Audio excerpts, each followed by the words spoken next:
welcome back. This is part 2 of the same video series on roll center and suspension geometry correction. And I am going to show you a few things I've done to the rear of the CRV, as well as a few things I already have but just haven't put on the car for the front, and some explanation as to, you know, what those are to round out my two-part video series. So I'm going to start by showing you the things on the front of the car and what they do.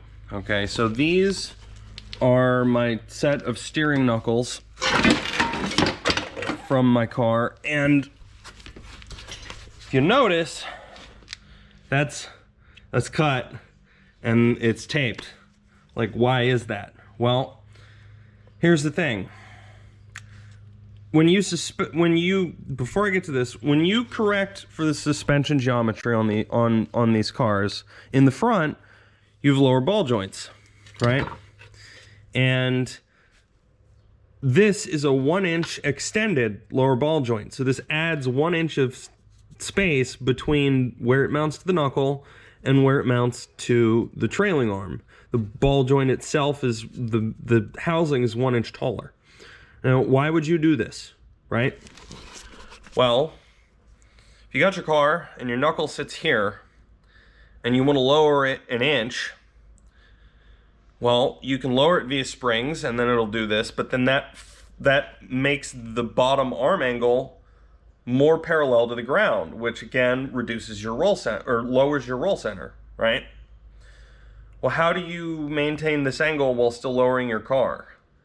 Extended lower front ball joints, because now your lower control arm stays at the same angle, but you've added 1 inch of distance to your knuckle, so effectively your tire or wheel position, your hub, moves up 1 inch, or on the flip side, your car moves down 1 inch, and everything else stays the same, essentially, at least on the lower portion, right?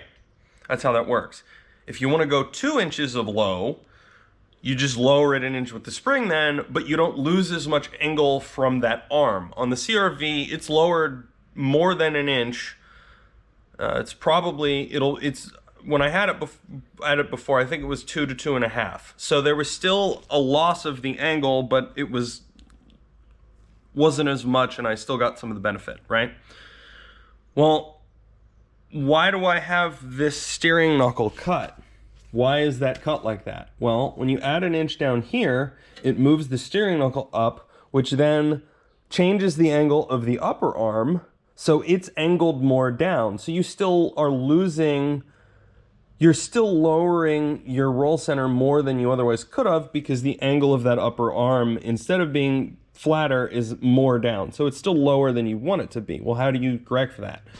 You can't change the mounting position of the upper arms on these because of the way they mount, but you could change the height of the knuckle to return the upper arm angle back to where it was, which is what this is. This has about 1 inch cut out of the knuckle there, and the reason that these are still in half is because steering knuckles on this car are cast iron, and cast iron sucks to weld. It is porous.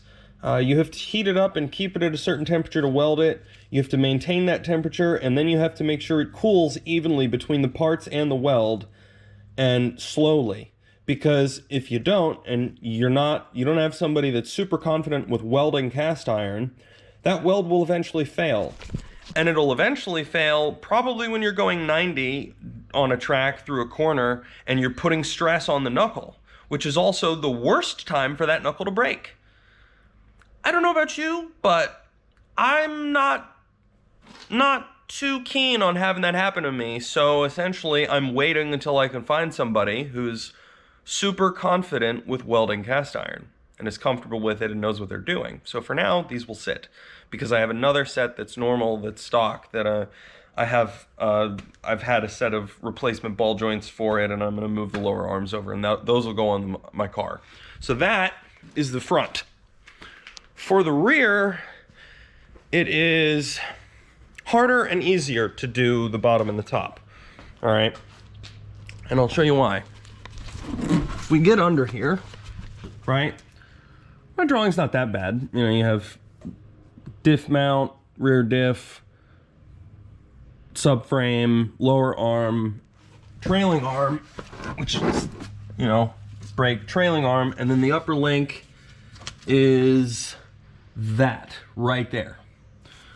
Well, something interesting to know, this is the stock mounting position for this lower control arm on this trailing arm, but mine are down here. Well, why? Well, this is an inch of distance that I've added with a second mounting hole so that these move down, so it replicates the same thing as the ball joints would in the front of the car, right? It adds an inch here, so this moves up an inch, or effectively the car moves down an inch, and you get low, a little bit of low, without changing the angle of the arm. So that replicates the same thing in the back as you would in the front. Well, how do you do the top, the upper piece, the upper arm, the upper link? Well, this is how. So, for anyone who's ever done any suspension work on a 90s Honda, they have these upper links, and you get ones that have an adjustable distance here to adjust for camber in the back, right? Well, how do you adjust for the roll center back here in the top? Because in the front, you can't change the mounting position of this intersection, but back here you can. Well, in comes the company Honed Developments. They're from Australia. They make suspension parts for Hondas. They actually make a bolt-on kit for what I welded onto the trailing arm down there, but theirs is just a bolt-on. And I had already done that by the time I saw their parts, and it was just easier for me to do it that way. But they make really nice parts. I actually also have a set of their multi-adjustable, I'm going to call it that because it's length, height, and angle adjustable, essentially, front tie rod ends. And when I say height, I do mean height, and I'll put another video on that too. Those are different than the ones that are made by like Hard Race and some other companies that put the tie rod below the knuckle, and I'll explain why in that video as well. I'll probably do a two-part series on that too. But back to this, I just want to give them a shout out because they make really good quality parts, and this is an example, right? You see these inserts? These are like zinc coated steel inserts, and traditionally this mounting hole for this bolt would be moved up here at the top of this insert to be in line with this link arm. Well, this is actually moved down, I don't know, half an inch, centimeter and a half, something like that. Probably about half an inch. And the reason for this is because when you do that, it moves the mounting position for this up, which then also changes the angle of this arm to be a little bit up when the car's sitting on the suspension. So again, it moves the angle of that arm up a little bit so that when you extend the imaginary line across, you get a slightly raised roll center. So no one else that I've ever seen makes upper links in the rear like this for this purpose. Granted, countless people have lowered a Honda and not used any of this stuff, and they've done just fine, but this car needs all the help she can get, so I'm doing every extra bit, and I want to be thorough on this build, and I want to do it right. So that's why I'm doing it this way. And they work really well, and they're a really nice piece, and I've added essentially it's a tie rod end cover boot for the Heim joint on the end of this.